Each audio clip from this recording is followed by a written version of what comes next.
রাজধানী জুড়ে বিশৃঙ্খলার কেন্দ্র হয়ে উঠেছে তেলের পাম্পগুলো।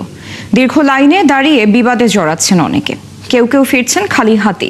কেননা ছুটির দিনে ডিপো থেকে সরবরাহ বন্ধ থাকায় মজুদ শেষ বহু পাম্পের।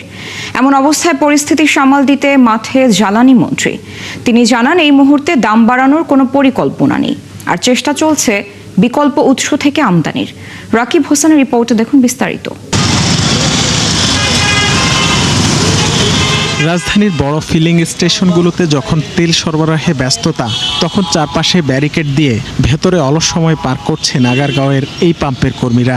তবুও ভিড় জমাচ্ছেন জাল পাম্পে তেল আছে, কিন্তু ওরা ভাবতেছে যে জনগণ চাইতেছে এই জায়গা যদি আমি বন্ধ করে রাখি, 2টা দিন বন্ধ করে যদি দামটা বাইরে দেখাচ্ছি, এরপরে আপনি আমাকে কি আউটপুটটা দিবেন এটা আমরা দেখতে চাই। অবশেষে তোপের মুখে পাম্পের মজুদাগার খুলতে বাধ্য হয় কর্তৃপক্ষ, কিন্তু সেখানে জ্বালানির ছিটে ফোঁটাও পাওয়া যায়নি। রাজধানীর আরো বেশ কয়েকটি পাম্পের অবস্থাও ছিল একই রকম। এই যে এখন উনি একজন আসলেন, যে আপনারা দেখলেন, চেক করা হইলো, এইখানে যদি তেলটা থাকতো তাহলে এইখানে আপনারা কি করতেন? একবারে মনে করেন পুরো পাম্পের দফা শেষ।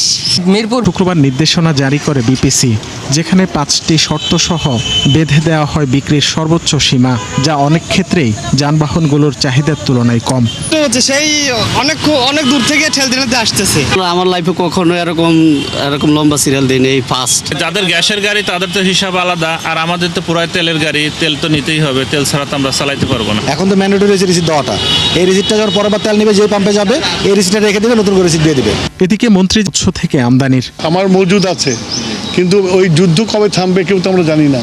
তা আগে থেকে আমার ঘর ঠিক করতে হবে না, সঞ্চয়তে রাখতে হবে না? সেই জন্য আমরা এই সঞ্চয়টা করছি।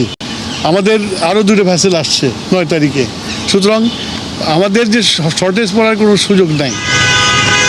বর্তমানে মোটরসাইকেলে সর্বোচ্চ 2 লিটার, প্রাইভেট কারে 220 লিটার জ্বালানি তেল বিক্রির নির্দেশনা রয়েছে।